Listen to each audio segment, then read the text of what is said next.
Hello अस्सलाम वालेकुम to everyone and welcome to my YouTube channel. तो आज है 17 रोज़ा, संडे है आज एंड सहरी का टाइम ख़त्म हो चुका है। तो इस टाइम दोनों बेटियां जो है वो सोई हुई हैं। तो इस टाइम बड़ा पीसफुल टाइम होता है। के बाद काफ़ी ज़्यादा नींद आती है मुझे, बट ये रहता है कि सहरी के बाद ना सोए, क्योंकि सहरी के बाद का जो टाइम होता है काफ़ी ज़्यादा प्रेशियस होता है। तो बहुत सारे काम जो दिन में हम करते हैं, अगर वो हम इस टाइम पे करेंगे, मान लो 10 में से 2 काम अगर हम सहरी के बाद करते हैं, तो ऐसा लगता है कि आपका 20% काम जो है वो हो गया। और फिर इससे क्या होता है, पूरे दिन एक मोटिवेशन मिलता है कि आपका इतना काम डन हो गया है, तो आपके बाकी काम जो है वो आसान से स्मूथली हो जाते हैं। तो अगर पूरे दिन में से सबसे जो मेरा फेवरेट पार्ट है वो यही वाला होता है, जो अजान के बाद वाला पार्ट होता है टिल सनराइज़ तक। इस टाइम पे बहुत ज़्यादा सुकून होता है, बहुत ज़्यादा शांति होती है। इस टाइम जो बर्ड्स होती है ये काफ़ी ज़्यादा वो शोर कर रही होती है। तो आज संडे है, तो आज जो हुरैन का जो स्कूल है तो वहाँ पे पेरेंट मीटिंग है। और लास्ट ईयर आई थिंक हुई थी पेरेंट मीटिंग, लेकिन तब लॉकडाउन था तो मेरे हस्बैंड गए थे। एक्चुअल में यहाँ पे मदर फादर दोनों को जाना है। पहले मतलब उनकी अलग अलग टाइमिंग है, फादर के जाने की अलग टाइमिंग है, मदर के जाने की अलग टाइमिंग है। फर्स्ट टाइम जा रही हूँ parent as a parent meeting. तो ये देख के मुझे अपना वो बचपन याद आ गया कि जब हम स्कूल जाते थे, वैसे तब पेरेंट मीटिंग नहीं होती थी, बट मेरे जो फादर हैं अबू जी, तो वो मतलब काफ़ी क्यूरियस थे हमारी स्टडीज़ को लेके। काफ़ी हम मतलब देखते थे हमारी स्टडीज़ को। और वो आते थे स्कूल में, मतलब मैं देखती थी कि मतलब बाकियों के पेरेंट्स वैसे उतने नहीं आते थे विज़िट करते, बट अबू जी जो है हर महीने 2-3 महीने बाद या महीने के अंदर जो है आते स्कूल में और पूछते थे टीचर से कि मतलब बच्चे कैसा परफॉर्म कर रहे हैं ये वो।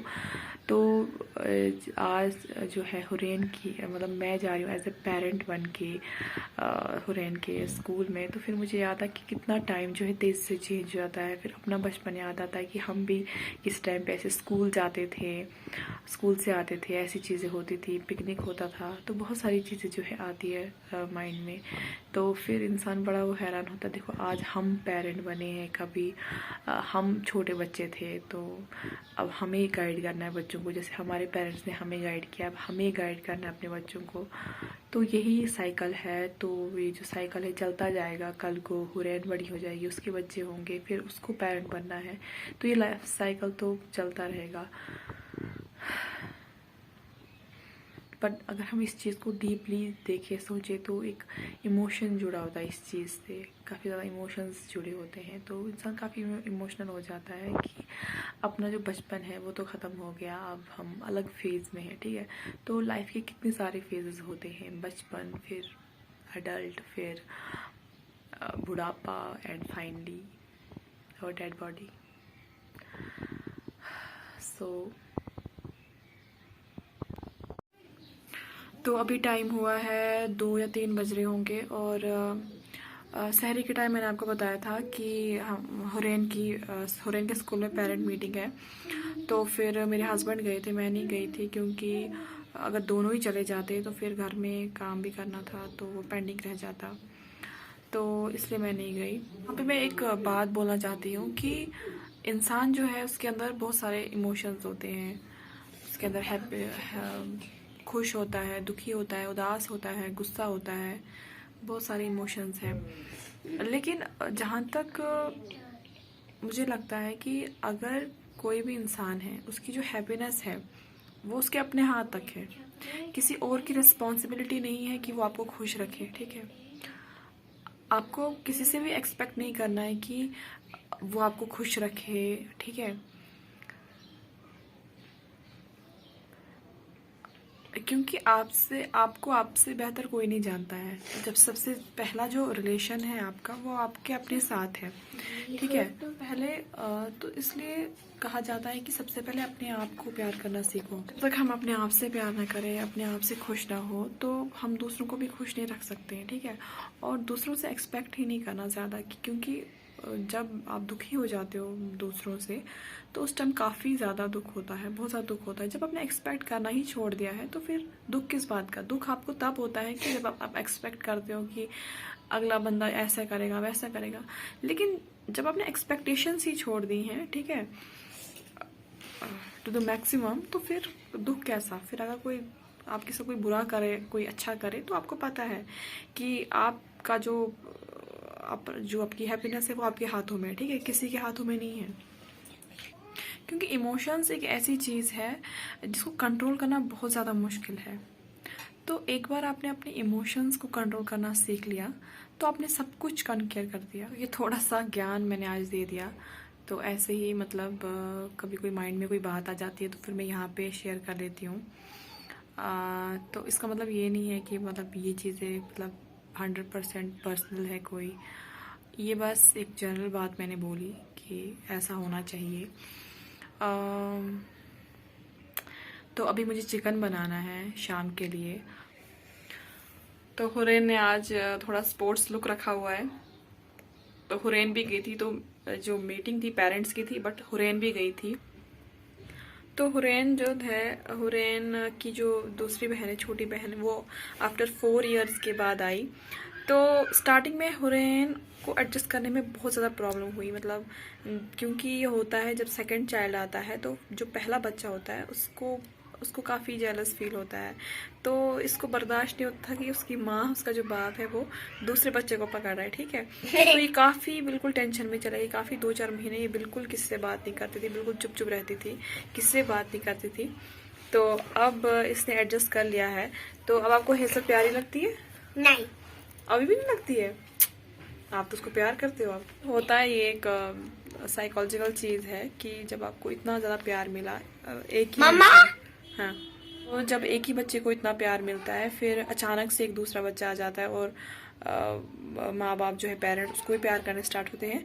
तो पहला बच्चा सोचता है कि ये क्या हो गया, मतलब ये तो सारा प्यार मतलब मुझको ही करते थे, तो ये कहाँ से बीच में आ गया।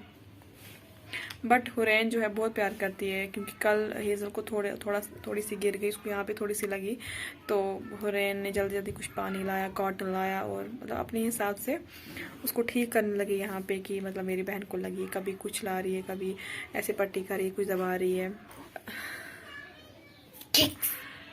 तो फिर मुझे लगा नहीं, इसको अंदर से मतलब बहुत प्यारी है हेज़ल। बाहर से थोड़ा दिखाती है, ये झूठ मूठ का एग्रेशन दिखाती है कि मुझे पसंद नहीं है, मुझे प्यारी नहीं है, बट अंदर से इसको बहुत प्यारी है ना। हेज़ल आपको प्यारी है ना? हाँ। तो हुरैन ने मेरी ड्रेस पहनी हुई है अभी, लग रहा है हुरैन छोटा भूत। मैं छोटा भूत। अच्छा, मेरा क्यों आपने ये पहना है?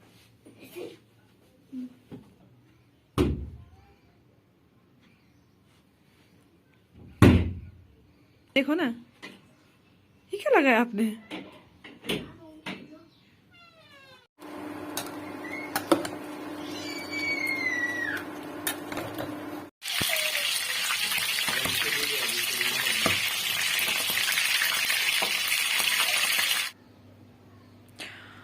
तो अभी क्या हुआ कि मैं सोई थी, तो मैं मतलब बीच में उठी थी, तो मैं मतलब घड़ी की तरफ देख रही थी कि घड़ी पे टाइम क्या हुआ।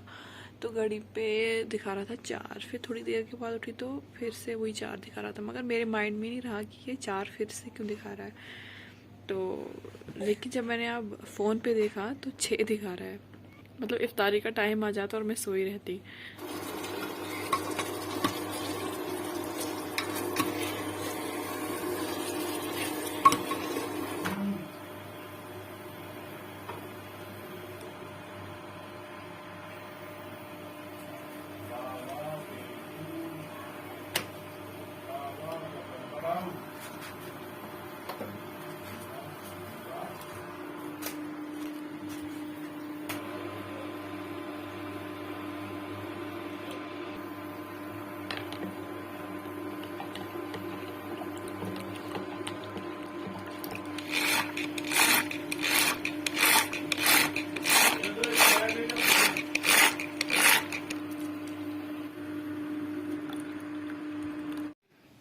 तो इफ्तारी हो चुकी है, तो इफ्तारी करने के बाद जो है बिल्कुल भी हिम्मत नहीं रहती है, मतलब बिल्कुल उठने का मन नहीं करता है। हाँ, हेजल ने दीदी का खाया दवाया गिरा दिया है। हेजल क्या कर रहे हो आप? क्या कर रहे हो? अरबी पढ़ रहे हो? हेजल ये क्या कर रहे हो आप? गंदी बात है ये, गंदी बात है। दो इधर मुझे, दो इधर मुझे, दो इधर, दो इधर। हाँ करो आप क्लैपिंग, क्लैपिंग करो, क्लैपिंग करो, क्लैपिंग क्लैपिंग।